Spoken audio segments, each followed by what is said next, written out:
L'Empire romain possédait, en tout cas après la guerre de Jules César contre la Gaule, une bonne partie de la France d'aujourd'hui, pendant environ 5 siècles.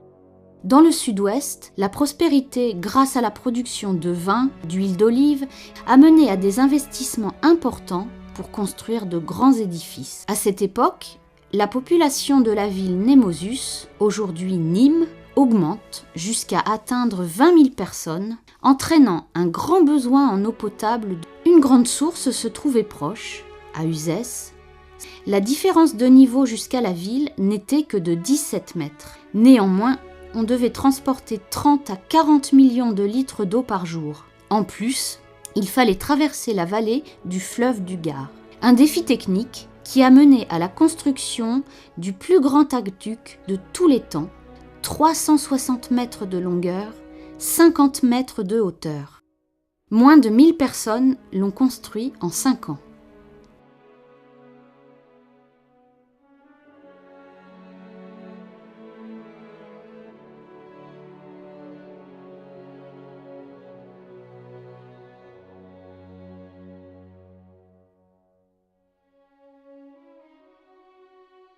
L'eau est menée par l'arc le plus haut, par cette gouttière. L'aqueduc est encore debout, malgré un grand nombre d'inondations dans la région. Néanmoins, les blocs de pierre, qui pèsent jusqu'à 6 tonnes, ont été empilés sans aucun ciment. Oui, non seulement les pylons, mais aussi les arcs. Pour fixer leurs échafaudages, les Romains ont inventé ce système d'extension en pierre. Si vous êtes dans les environs, il faut voir absolument ce pont du Gard. Aujourd'hui, il est visité par un si grand nombre de gens que le monument est devenu une attraction de première classe. Un parc a été établi autour du pont, avec café et restaurant, un musée, un cinéma et un jardin particulier.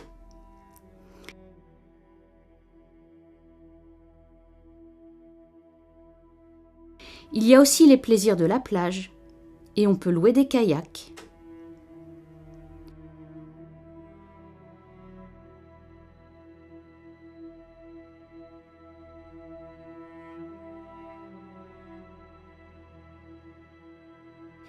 Mais plus loin, le paysage donne la possibilité de regarder beaucoup de détails intéressants en toute tranquillité.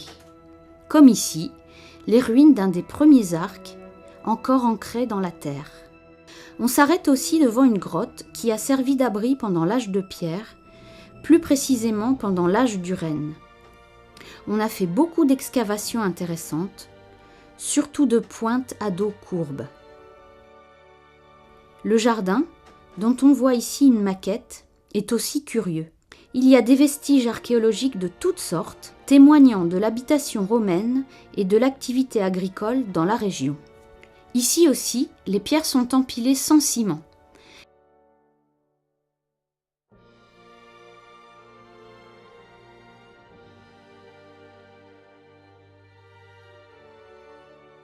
Je peux suivre ce barrage sur environ 85 mètres.